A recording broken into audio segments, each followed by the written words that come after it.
Hello student, कैसे हैं आप देख रहे हैं एपी करियर क्लासेज। आज हम स्टडी करने वाले हैं 12वीं क्लास के फिजिक्स के फर्स्ट लेसन कूलाम के नियम तथा वैद्युत क्षेत्र के पार्ट 5 का, जिसमें हम यह जानेंगे कि बिंदु आवेश के कारण वैद्युत क्षेत्र की तीव्रता का व्यंजक हम किस प्रकार से प्राप्त कर सकते हैं।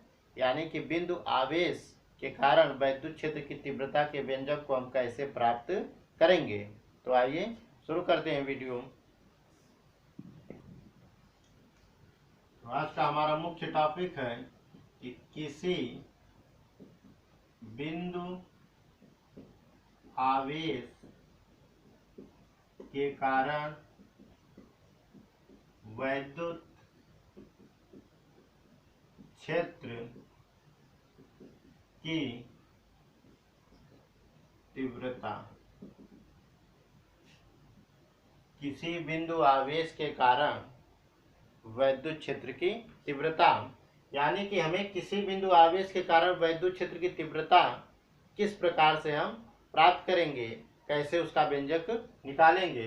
क्वेश्चन आपका इस पर कैसे पूछता है, क्वेश्चन आपका इस प्रकार से बना सकता है कि बिंदु आवेश के कारण वैद्युत क्षेत्र की तीव्रता का व्यंजक प्राप्त कीजिए, या बिंदु आवेश के कारण वैद्युत क्षेत्र की तीव्रता के व्यंजक के सूत्र का निगमन कीजिए।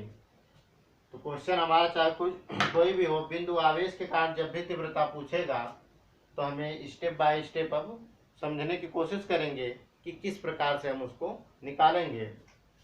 तो हम इसमें मानेंगे सबसे पहले कि माना हमारा प्लस क्यू आवेश बिंदु O पर एक ऐसे माध्यम में स्थित है जिसका परावैद्युतांक K है।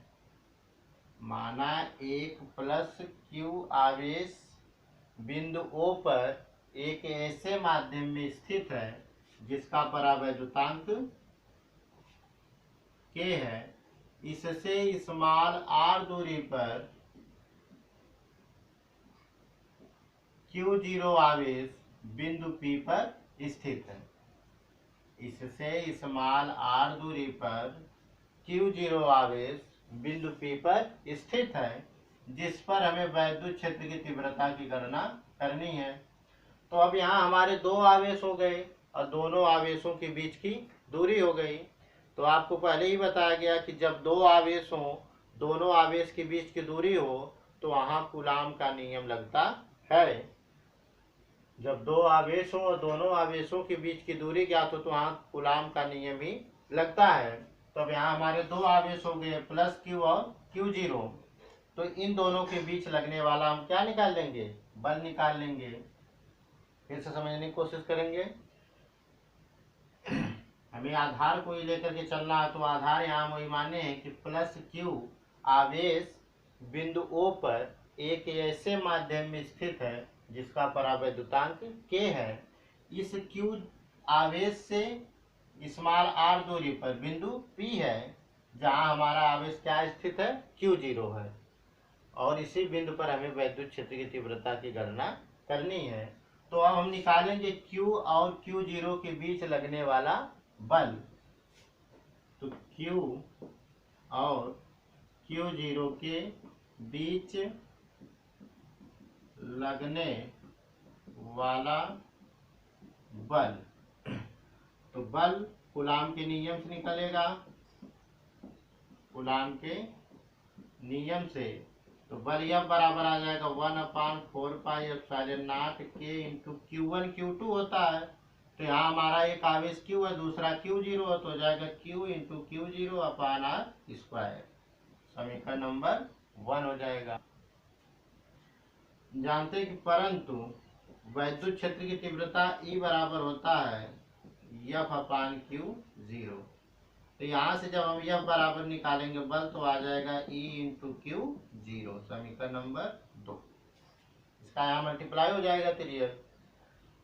हम देखेंगे समीकरण 1 में भी बल का मान निकाला गया, समीकरण 2 में भी बल का मान निकाला गया।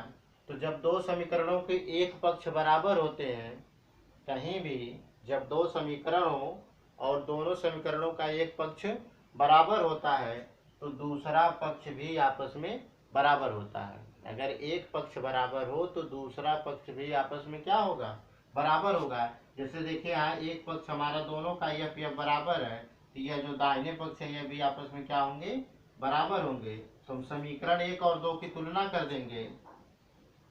समीकरण 1 और 2 से, तो समीकरण 1 और 2 से हम निकालेंगे तो आ जाएगा हमारा E इंटू क्यू जीरो बराबर 1/4 पाई के into q zero upon r square.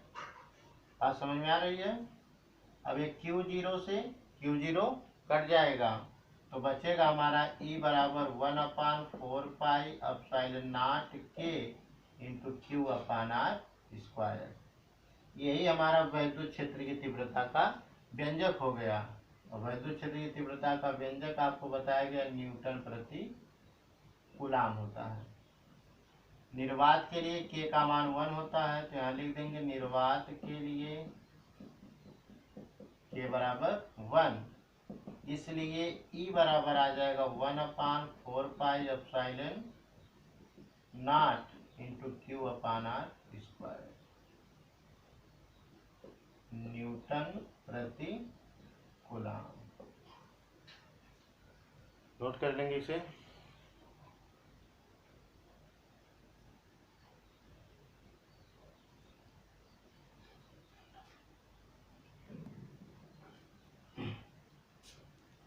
फिर से एक बार इसे समझ लेंगे। इसमें हमें जो आज का टॉपिक है, यहाँ हम आज सीखेंगे कि बिंदु आवेश के कारण वैद्युत क्षेत्र की तीव्रता का व्यंजक हम कैसे प्राप्त करेंगे। तो उसके लिए हमें आधार मानना होगा। तो आधार में ही माने हैं कि हमारा प्लस क्यू का आवेश बिंदु ओ पर एक ऐसे माध्यम में स्थित है जिसका परावैद्युतांक k है। इस बिंदु O से स्मॉल r दूरी पर बिंदु P है जहां हमारा Q0 आवेश स्थित है। इसी बिंदु P पर हमें वैद्युत क्षेत्र की तीव्रता की गणना करनी है। तो फिर से सुन लेंगे, क्या हमें लिखना होगा कि माना प्लस Q आवेश बिंदु O पर एक ऐसे माध्यम में स्थित है जिसका परावैद्युतांक k है। इससे स्मॉल r दूरी पर Q0 आवेश बिंदु P पर स्थित है जिस पर हमें वैद्युत क्षेत्र की तीव्रता की गणना करनी है। तो हम यहाँ देखेंगे एक आवेश हमारा प्लस Q है, दूसरा आवेश हमारा Q0 है, तो दो आवेश हो गए। तो जब दो आवेश होते हैं तो दो आवेशों के बीच लगने वाला बल निकालेंगे। तो दो आवेशों के बीच लगने वाला बल हम निकालेंगे, Q और Q0 के बीच लगने वाला बल। तो दो आवेशों के बीच लगने वाला बल जब भी निकालेंगे तो हमें वहां कूलाम का नियम लगाना होगा। तो कूलाम के नियम से बल F बराबर हो गया 1/4 के इंटू Q1 Q2 वहां बताया गया था, लेकिन आवेश हमारे यहाँ Q0 है, तो Q into Q0 upon r square, समीकरण नंबर 1। अब आपको बताया गया था कि पार्ट 4 में वैद्युत क्षेत्र की तीव्रता E बराबर होता है F अपान Q0 होता है। तो यहाँ से जब हम F बराबर निकालेंगे तो E और Q0 का आपस में गुणा हो जाएगा, तो F बराबर आ जाएगा E इंटू Q0। अब हम देखेंगे समीकरण 1 समीकरण 2 दोनों में हम F की वैल्यू निकाले हैं। तो जब भी ऐसी कंडीशन आ जाए कि दो समीकरण हो और दोनों समीकरणों के एक पक्ष आपस में बराबर हो तो दूसरा पक्ष भी आपस में बराबर होता है। क्या सुना आपने कि जब दो समीकरण हो और दोनों समीकरणों का एक पक्ष आपस में बराबर हो तो दूसरा पक्ष भी आपस में बराबर होता है। तो यहाँ हम देखेंगे समीकरण 1 समीकरण 2 में लेफ्ट हैंड साइड जो है दोनों में F आपस में बराबर है, इसलिए दोनों का राइट हैंड साइड आपस में क्या होगा, बराबर होगा। इसीलिए हम समीकरण 1 और 2 की तुलना कर लेंगे समीकरण 1 और 2 से। तो समीकरण 1 और 2 से समीकरण 2 की वैल्यू लिखी गई E इंटू Q0 और समीकरण 1 का लिखा गया 1/4 into Q0 upon r square. तो Q0 से Q0 कट गया, बचा हमारा E बराबर 1/4 के into Q upon r square. यही हमारा जो है वैद्युत क्षेत्र की तीव्रता का व्यंजक है। और वैद्युत क्षेत्र की तीव्रता का व्यंजक होता है मात्रक होता है न्यूटन प्रति कूलाम। निर्वात के लिए के बराबर 1, तो जब यहाँ 1 रखेंगे तो हमारा बचेगा E बराबर 1/4πε0 इंटू Q/r² न्यूटन प्रति कूलाम। नोट कर लेंगे इसे।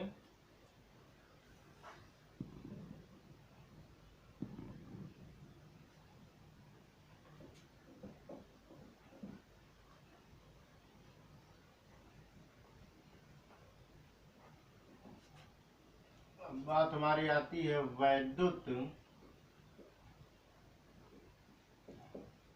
द्विध्रुव। वैद्युत द्विध्रुव क्या होता है? वैद्युत द्विध्रुव होता है कि कोई ऐसा निकाय जिसमें दो बराबर लेकिन विपरीत प्रकार के आवेश एक दूसरे से अल्प दूरी पर स्थित होते हैं, तो उसे हम वैद्युत द्विध्रुव कहते हैं। मतलब एक आवेश हमारा प्लस हो, एक आवेश माइनस हो, वह आपस परिमाण में समान हो, उनका मान समान हो, लेकिन क्या हो? विपरीत हो, एक धनात्मक तो एक ऋणात्मक हो। तो जब इस प्रकार के आवेश एक दूसरे से अल्प दूरी पर स्थित होते हैं, तो उस निकाय को हम क्या कहते हैं? वैद्युत द्विध्रुव कहते हैं। जैसे मान लीजिए हमारा HCl का जो अणु है, यह एक वैद्युत द्विध्रुव है, क्योंकि इसमें धनात्मक और ऋणात्मक है। H2O का अणु, यह भी हमारा एक वैद्युत द्विध्रुव है, क्योंकि इसमें भी दो प्रकार के आवेश हमारे कुछ दूरी पर स्थित है, धनात्मक और ऋणात्मक। तो इस प्रकार से अनेक अणु भी हमारे क्या हैं? वैद्युत द्विध्रुव है। तो डिफिनेशन इसकी हम लिख लेंगे कि ऐसा निकाय जिसमें दो बराबर परंतु विपरीत प्रकार के आवेश एक दूसरे से अल्प दूरी पर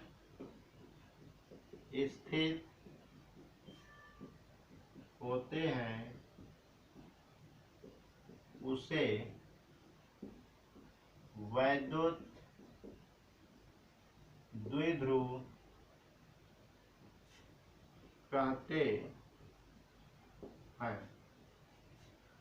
तो डिफिनेशन नोट कर लेंगे कि ऐसा निकाय जिसमें दो बराबर परंतु विपरीत प्रकार के आवेश एक दूसरे से अल्प दूरी पर स्थित होते हैं, उसे वैद्युत द्विध्रुव कहते हैं।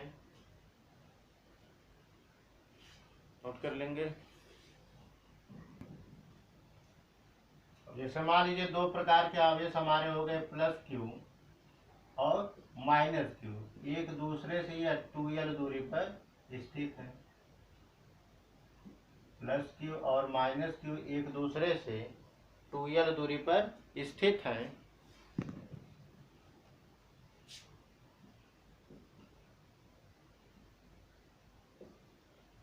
यह हमारा इस वक्त क्या हो जाएगा? वैद्युत द्विध्रुव हो जाएगा। लेकिन अगर किसी एक आवेश और दोनों आवेशों के बीच की दूरी का गुणा कर दें, किसी एक आवेश और दोनों आवेशों के बीच की दूरी का गुणा कर दें, तो उसे हम वैद्युत द्विध्रुव आघूर्ण कहते हैं। किसी एक आवेश और दोनों आवेशों के बीच की दूरी के गुणनफल को वैद्युत द्विध्रुव आघूर्ण कहते हैं। तो डिफिनेशन हम इसकी नोट कर लेंगे। वैद्युत द्विध्रुव आघूर्ण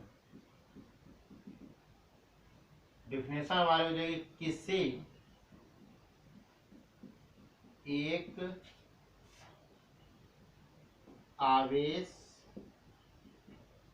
और दोनों आवेशों के बीच की दूरी के गुणनफल को वैद्युत द्विध्रुव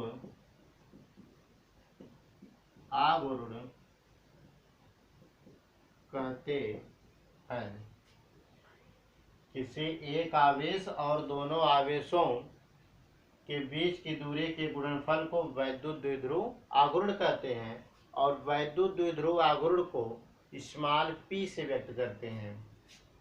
इसे लिख देंगे, इससे स्मॉल p से व्यक्त करते हैं। तो दो आवेश हमारे हो गए -q और +q।